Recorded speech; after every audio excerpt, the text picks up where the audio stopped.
فرمان مصطفیٰ صلی اللہ علیہ وسلم، جس نے صبح و شام مجھ پر 10 بار درود پاک پڑھا، بروز قیامت اس کو میری شفاعت نصیب ہوگی۔ صلو علی الحبیب صلی اللہ تعالی علی محمد۔ آدھی رات کو ایک چھوٹا سا بچہ اچانک اٹھ بیٹھا اور چیخ چیخ کر رونے لگا۔ والد صاحب گھبرا کر بیدار ہو گئے اور بولے، اے میرے لال کیا ہو گیا؟ بچہ روتے ہوئے بولا، ابا جان کل جمعرات ہے، لہٰذا استاد صاحب ہفتے کے اسباب کا امتحان لیں گے، میں نے پڑھائی پر توجہ نہیں دی، کل مجھے مار پڑے گی۔ یہ کہتے ہوئے بچہ ہائے ہوں کرتا ہوا رونے لگا۔ اس پر والد صاحب کی آنکھوں میں آنسو آ گئے اور اپنے نفس کو مخاطب کر کے کہنے لگے، اس بچے کو صرف ایک ہفتے کا حساب دینا ہے اور استاد کو دھوکہ بھی دیا جا سکتا ہے، اس کے باوجود یہ رو رہا ہے مارے خوف کے، اسے نیند نہیں آ رہی، مجھے تو پوری زندگی کا حساب دینا ہے، اس واحد قہار جل جلالہ کو دینا ہے جسے کوئی دھوکہ بھی نہیں دے سکتا۔ مجھے قیامت کا امتحان درپیش ہے مگر میں غافل ہو کر سو رہا ہوں، آخر مجھے کوئی خوف کیوں نہیں آ رہا؟ جناب والا، ایک بچے کی سوچ اور اس کے والد کی مدنی سوچ دیکھیے، بچہ مدرسے کے حساب کے خوف سے رو رہا ہے اور والد قیامت کی حساب کی سختیوں کو یاد کر کے۔ حضرت سیدنا حاتم اسم کو ایک مالدار شخص نے دعوت طعام دی۔ آپ نے فرمایا، میری یہ 3 شرائطین ہیں، مانو تو آؤں گا، میں جہاں چاہوں گا بیٹھوں گا، جو چاہوں گا کھاؤں گا، جو کہوں گا وہ تمہیں کرنا پڑے گا۔ اس مالدار نے وہ 3 شرطیں منظور کر لیں۔ ولی اللہ کی زیارت کے لیے بہت سارے لوگ جمع ہو گئے۔ وقت مقرر پر حضرت سیدنا حاتم اسم رحمت اللہ تعالی علیہ بھی تشریف لے آئے، جہاں لوگوں کے جوتے پڑے تھے وہاں بیٹھ گئے۔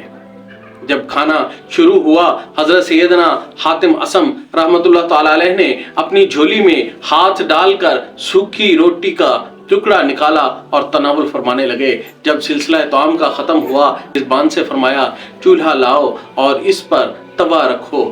حکم کی تعمیل کی گئی۔ جب آگ کی تپش سے توا سرخ انگارہ بن گیا تو آپ رحمت اللہ تعالی علیہ اس پر ننگے پاؤں کھڑے ہو کر فرمانے لگے، میں نے آج کے کھانے میں سوکھی روٹی کھائی ہے۔ یہ فرما کر توے سے نیچے اترے اور حاضرین سے فرمایا، اب آپ حضرات بھی باری باری اس توے پر کھڑے ہو کر جو کچھ ابھی کھایا ہے اس کا حساب دیجئے۔ یہ سن کر لوگوں کی چیخیں نکل گئیں، بیک وقت زبان بول اٹھے، یا سیدی ہم میں اس کی طاقت نہیں، کہاں یہ گرم گرم توا، کہاں ہمارے نرم نازک قدم، ہم تو گناہ گار اور دنیا دار ہیں۔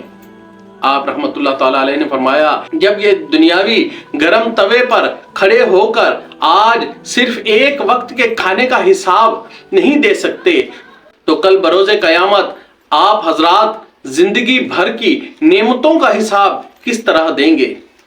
پھر آپ رحمت اللہ تعالی علیہ نے پارہ 30 سورۃ التکاثر کی آخری آیات کی تلاوت فرمائی۔ ترجمہ کنز ایمان، پھر بے شک ضرور اس دن تم سے نعمتوں سے پرسش ہوگی۔ یہ رکت انگیز ارشادات سن کر لوگ دھاڑے مار کر رونے لگے، گناہوں سے توبہ توبہ پکارنے لگے۔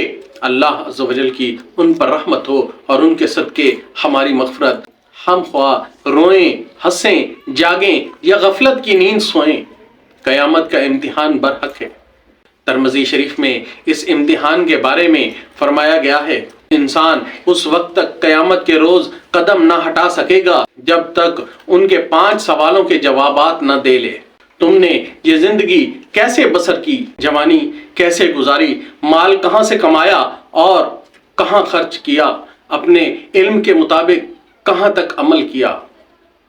آج دنیا میں جس طالب علم کا امتحان قریب آ جاتا ہے وہ کئی روز پہلے ہی پریشان ہو جاتا ہے، اس پر ہر وقت بس ایک ہی دھن سوار رہتی ہے، امتحان سر پر ہیں، وہ راتوں کو جاگ کر اس کی تیاری کرتا ہے اور اہم سوالات پر خوب کوشش کرتا ہے، شاید یہ سوال آ جائے، شاید یہ سوال آ جائے، اور ہر امکان سوال کو حل کرتا ہے۔ حالانکہ دنیا کا امتحان بہت آسان ہے، اس میں دھاندلی ہو سکتی ہے، رشوت بھی چل سکتی ہے، جبکہ اس کا حاصل فقط اتنا کہ کامیاب ہونے والے کو 1 سال کی ترقی مل جاتی ہے، جبکہ فیل ہونے والے کو جیل میں نہیں ڈالا جاتا، صرف اتنا نقصان ہوتا ہے کہ 1 سال کی ملنے والی ترقی سے اس کو محروم کر دیا جاتا ہے۔ دیکھیے تو صحیح، اس دنیاوی امتحان کی تیاری کے لیے انسان کتنی بھاگ دوڑ کرتا ہے، حتیٰ کہ نیند کشا گولیاں کھا کھا کر ساری رات جاگ کر اس امتحان کی تیاری کرتا ہے، مگر افسوس اس قیامت کے امتحان کے لیے آج مسلمانوں کی کوشش نہ ہونے کے برابر ہے، اس کا نتیجہ کامیاب ہونے کی صورت میں جنت کے نہ ختم ہونے والی ابدی رحمتیں اور فیل ہونے کی صورت میں دوزخ کا ہولناک عذاب ہے۔ اللہ پاک ہم پر رحمت فرمائے، ہمارے بے حساب مغفرت فرمائے۔ اللہ تبارک و تعالی ہمیں دوزخ کے عذاب سے محفوظ فرمائے۔ آمین بجاہت النبی الامین۔